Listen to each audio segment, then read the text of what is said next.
नमस्कार मित्रों, स्वागत है मेरे YouTube चैनल पर। जैसे कि इस समय मैं सूर्य रेखा की बात कर रहा हूँ। पिछले वीडियो में मैंने सूर्य रेखा के बारे में बताया था कि सूर्य रेखा से आप कैसे पता कर सकते हैं कि पद प्रतिष्ठा मान सम्मान आपको कितना मिलेगा और आपके हस्तरेखा के अनुसार आप सरकारी सर्विस में रहेंगे या आप सरकारी सर्विस में रहेंगे तो किस पद तक प्राप्त करेंगे। और इस वीडियो में मैं बात करूँगा कि अगर सूर्य रेखा किस पर्वत से निकलती है तो क्या परिणाम होता है, इसके विषय में मैं बात करूँगा। इससे पहले मैं बात करना चाहता हूँ कि अगर आपने मेरे चैनल को सब्सक्राइब नहीं किया है, आप मेरे चैनल पर नए हैं तो मेरे चैनल को जल्दी से जल्दी सब्सक्राइब कर लीजिए, क्योंकि एक बात आपके फ़ायदे के लिए ही मैं करने जा रहा हूँ कि मैं ऐसे लोगों को कि निःशुल्क पामिस्ट्री कंसल्टिंग करूंगा, हस्तरेखा निःशुल्क पढ़ूंगा।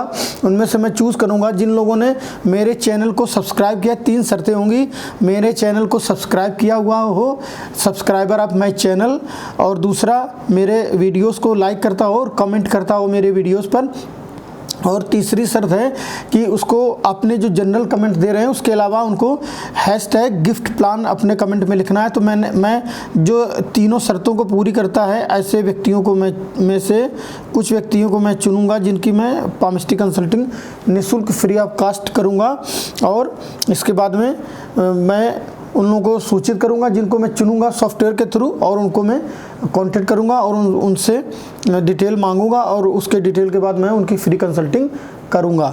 तो आप जल्दी से जल्दी इस योजना का लाभ लेना चाहते हैं तो आप जल्दी से जल्दी मेरे चैनल को सब्सक्राइब करें और मेरी वीडियो को लाइक करें और कमेंट करते रहें, और #गिफ्ट प्लान ज़रूर लिखें। तो मैं इन लोगों में से कुछ लोगों को चुनूँगा जैसा कि मैंने बताया है। तो जल्दी से जल्दी इस योजना का लाभ लेने के लिए आप मेरे चैनल की ये शर्तें पूरी करें। आइए शुरू करते हैं अपना आज का जो सूर्य से रेखा है, सन लाइन है। तो जैसे मैंने बताया सन लाइन सूर्य रेखा को सक्सेस लाइन, फेम लाइन, प्रसिद्धि रेखा, टैलेंट लाइन, प्रतिभा रेखा, सफलता रेखा 3 नामों से जानते हैं। और दूसरा जब सूर्य रेखा जब कहाँ से निकल रही है वो चीज़ देखते हैं, और दूसरी चीज़ ये देखते हैं कि पर्वतों की स्थिति क्या है। जो सूर्य रेखा तभी फलित होती है जब पर्वतों की स्थिति अच्छी हो, तो पर्वतों की स्थिति देखते हैं, मुख्यतः बुद्ध पर्वत, गुरु पर्वत और सूर्य पर्वत की स्थिति। अगर ये उच्च हैं, सम हैं, तो अच्छे परिणाम देती है सूर्य रेखा, और अगर ये निम्न है तो फिर ये सूर्य रेखा होने के बावजूद ये अच्छे परिणाम नहीं देती है। तो ये 2 चीज़ें देखेंगे जैसे मैंने पिछले वीडियो में ब्रीफ किया था, आज मैं इसको फिर से समराइज कर रहा था। आइए देखते हैं कि अगर सूर्य रेखा गुरु पर्वत से निकल करके आती है तो उसके क्या परिणाम होते हैं। जैसे ये गुरु पर्वत है, यहाँ से कोई रेखा ये इस तरह से सूर्य रेखा निकल कर आई, ये वलय नहीं होना चाहिए, ध्यान रखिए, ये सर्किल नहीं होना चाहिए।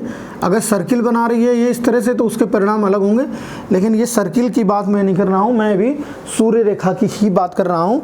सूर्य रेखा अगर गुरु पर्वत से आ रही है, हॉरिजॉन्टल है, तो उसके क्या परिणाम होंगे, मैं ये इसके बारे में बात करना चाह रहा हूँ। ये थोड़ा सा इस झुकाव लिए इस तरह से हो सकती है।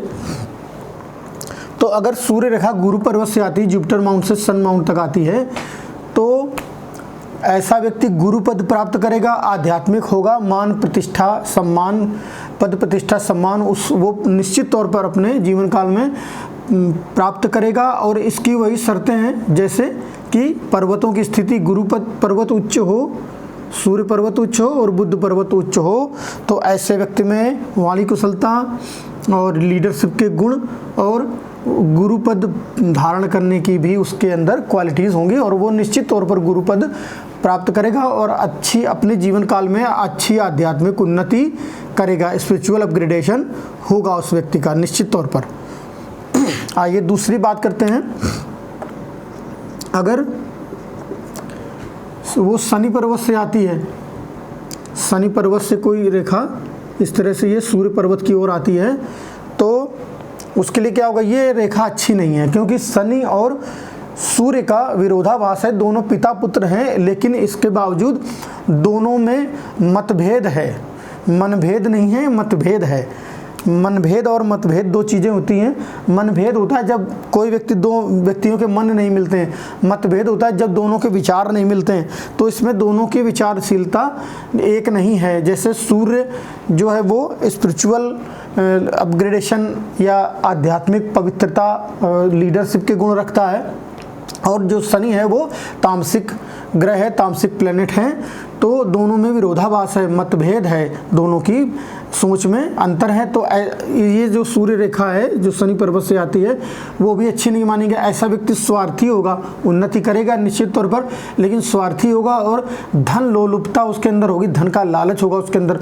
उसकी सोच भौतिकवादी होगी, भौतिकवादी सोच होगी, मतलब वो पैसे को ही वैल्यू देगा। ऐसे लोग लालची प्रवृत्ति के होते हैं, और जो भी वो काम करेगा वह स्वंता सुखाय काम करेगा, खुद के सुख के लिए, सुख की स्वंता सुखाय उसकी प्रवृत्ति होगी और उसकी भौतिकवादी सोच होगी, जैसा कि मैंने बताया। तो ये है अच्छी नहीं है। शनि पर्वत से आने वाली सूर्य रेखा सामाजिक दृष्टिकोण से अच्छी नहीं है। वैचारिक स्वार्थ जो स्वार्थी लोग हैं उनके लिए तो ठीक है, स्वार्थ, ऐसा व्यक्ति स्वार्थी होगा, लेकिन ये सामाजिक दृष्टि से ठीक नहीं मानी जाती है। ऐसा व्यक्ति तामसिक प्रवृत्ति का भी होगा।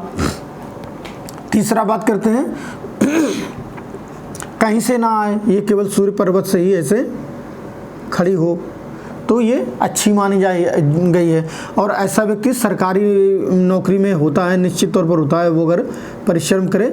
लेकिन ये नहीं है कि आप अगर परिश्रम नहीं करते हैं और आप सोचेंगे हम परिश्रम ना करें और केवल रेखाओं के संयोजन से, इस रेखाओं से ही आप IAS बन जाएंगे या अच्छी सर्विस में आ जाएंगे, ऐसा कदापि न समझें। क्योंकि कर्म प्रधान विश्व रचि राखा, जो जस खरे सो तस फल चाखा। ये विश्व प्रधान, ये जो विश्व है वो कर्म प्रधान विश्व है। अगर आप कर्म नहीं करेंगे तो आपको कुछ भी हासिल नहीं होगा। रेखाओं के, ये तो रेखाओं का योग है, लेकिन इन रेखाओं के योग के बावजूद आपको कर्म करना है। नहीं तो ये रेखा, अगर आप कर्म नहीं करते क्या होगा? और मान लीजिए आप सरकारी सर्विस का योग है और आप तैयारी नहीं करते, आलसी प्रवृत्ति के हैं, तो इसमें क्रॉस हो जाएगा, निश्चित तौर पर क्रॉस बन जाएगा। और ये इस तरह से क्रॉस बन जाएगा या ये कट जाएगी, तो वो फलित नहीं होगी। धीरे से ये रेखाएं बनती बिगड़ती भी रहती हैं। तो ये मैंने सरकारी पद प्रतिष्ठा सम्मान, ये सब चीज़ मैंने सूर्य पर्वत से ही निकल करके, हृदय रेखा से निकल करके सूर्य पर्वत की ओर अगर कोई लाइन जा रही है तो निश्चित तौर पर सरकारी सर्विस का योग है। और ऐसे व्यक्ति अगर थोड़ा सा मेहनत करे तो उनको सरकारी पद प्रतिष्ठा निश्चित तौर पर मिलेगी। धन, यश, कीर्ति, सम्मान, ये सारी चीज़ें उनको मिलेंगी। लेकिन उसके लिए वही शर्त मैंने बताई कि आपका बुध पर्वत, सूर्य पर्वत और गुरु पर्वत भी सम हो, उच्च हो, तब ये फलित होगी। तीसरा, बुध पर्वत से अगर कोई रेखा बुध पर्वत से निकल करके सूर्य पर्वत की ओर आती है, ये इस तरह से, तो क्या होगा? ऐसे व्यक्ति व्यापारिक सोच के होंगे। और अगर ये बुध पर्वत से निकल करके आ रही है तो ये व्यापारिक सोच का व्यक्ति होगा और वाक चातुर्य होगा उसके अंदर, वाणी कुशलता होगी, कम्युनिकेशन स्किल उसका अच्छा होगा, अपार धन संपदा वो बनाएगा अपने ही बल पर। और उसमें ऐसा व्यक्ति लेकिन धन केंद्रित होगा, ऐसा व्यक्ति धन केंद्रित होगा, लेकिन उसकी सोच अच्छी होगी। जैसे शनि पर्वत से आती हुई सूर्य रेखा अच्छी नहीं बताई थी मैंने, वो लालची होगा, लेकिन ऐसा व्यक्ति धन केंद्रित तो होगा, लेकिन वो उसकी सोच अच्छी होगी, क्योंकि ये रेखा बुद्ध के गुण लिए हुए होगी, तो उसमें अच्छी प्रवृत्ति होगी, वो अच्छी प्रवृत्ति का होगा, धन संपदा निश्चित तौर पर बनाएगा अपने जीवन काल में। अगला है मंगल पर्वत से। मंगल पर्वत से अगर कोई रेखा आती है, मंगल 1 से भी आ सकती है ये, और मंगल 2 से भी आ सकती है। जैसे मैंने पिछले वीडियो में भी बताया था कि अगर मंगल 2 से आ रही है तो ऐसा व्यक्ति सेना में होगा, अच्छे उच्च पद प्राप्त करेगा। और मंगल 1 से है तो भी वो सरकारी नौकरी में निश्चित तौर पर होगा। और इसकी एक विशेषता होती है, ऐसे जो मंगल पर्वत से अगर सूर्य रेखा निकलती है तो सेना में सेवारत होते हैं और अपने परिश्रम से ही उन्नति करता है ऐसा व्यक्ति, किसी की मदद से नहीं, खुद की परिश्रम से ही तरक्की और साहस होता है। और जुझारू होते हैं ऐसे व्यक्ति, जूझते हैं, अंततः वो उनको सफलता उनकी जो जुझारूपन से ही उनको मिलती है और वो अच्छे सफल सेना के अधिकारी या सेना में सर्विसरत होते हैं, सेवारत रहते हैं। अगला है चंद्र पर्वत से। अगर चंद्र पर्वत से कोई सूर्य रेखा निकलती है तो ऐसे व्यक्ति पत्नी, प्रेमिका या माता के सहयोग से उन्नति करते हैं। निश्चित तौर पर वो उन्नतिशील रहते हैं, उन्नति करते हैं, लेकिन उसमें माता का सहयोग, पत्नी का या प्रेमिका का सहयोग होता है, उससे उन्नति उनकी होती है। और ऐसे लोग भी सरकारी सेवारत होते हैं। और अगला, अगर शुक्र पर्वत से सूर्य रेखा निकल करके ऐसे सूर्य पर्वत पर जाती है तो ऐसे व्यक्ति कला अभिनय के क्षेत्र में विशेष उन्नति करते हैं। और विपरीत लिंग के सहयोग से, जैसे मैंने पिछले में चंद्र पर्वत से बताया था, इस तरह के गुण इसमें भी होते हैं।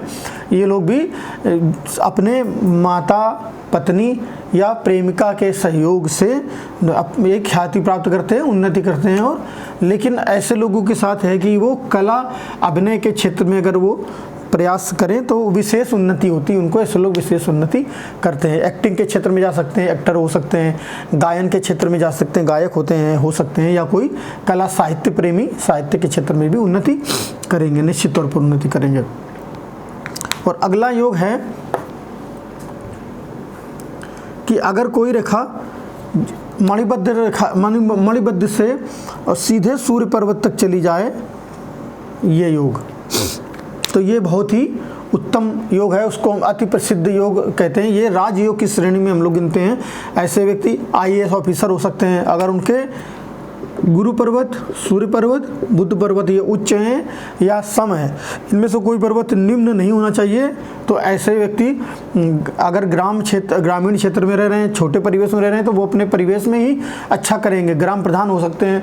और अगर वो अच्छी जगह, अच्छे समाज में, उच्च समाज में रह रहे हैं, तो ऐसे लोग विधायक, सांसद या राजनेता, मैंने ऐसे लोगों का हाथ देखा है जिनके हाथ में इस तरह की रेखा होती है, वो निश्चित तौर पर सांसद, विधायक या और उच्च अधिकारी, कैबिनेट मिनिस्टर, इस तरह के मंत्री। और अगर शिक्षा के क्षेत्र में वो प्रयासरत रहते हैं, पढ़ाई के अच्छे प्रयासरत रहते हैं, तो निश्चित तौर पर वो IAS ऑफिसर बनते हैं। और इसमें अगर इस तरह से इसके ऊपर त्रिभुज बना हो तो कोई उसको रोक ही नहीं सकता। वो इतनी प्रयास करेगा, इतने पूर्ण मन से, बुद्धि से इतना प्रयास करेगा कि वो टॉप मोस्ट पर आएगा और निश्चित तौर पर वो सफल IAS बनेगा। मैंने ऐसे योग देखे हैं जिनको मैंने पहले ही प्रेडिक्शन दिया है कि you will be an I officer, please be ready for this, और आज वो IAS ऑफिसर है। ऐसा मेरा सौभाग्य रहा है कि मैंने ऐसे लोगों के हाथ देखे हैं और उनको मैंने प्रेडिक्शन किया है कि आप IAS ऑफिसर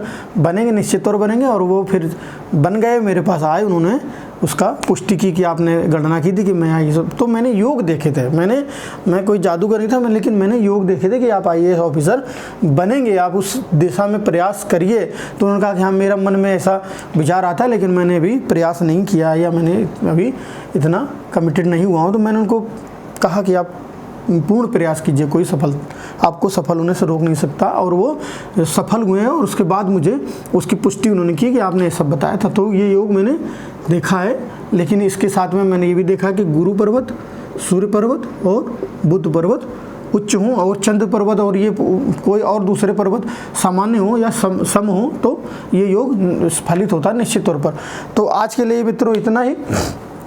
और जैसे कि मैंने वीडियो के शुरुआत में आपको मैंने बताया था कि मेरे चैनल को सब्सक्राइब करें और लाइक करें, कमेंट अगर कोई है तो कमेंट करें मेरे कमेंट बॉक्स में। और मेरे कमेंट बॉक्स में आप गिफ्ट प्लान लिखें, तो मैं ऐसे उन लोगों में से कुछ लोगों को मैं चुनूँगा जिनकी फ्री कंसल्टिंग, पामिस्ट्री कंसल्टिंग मैं निःशुल्क करूँगा, फ्री करूँगा। तो आज के लिए मित्रों इतना ही।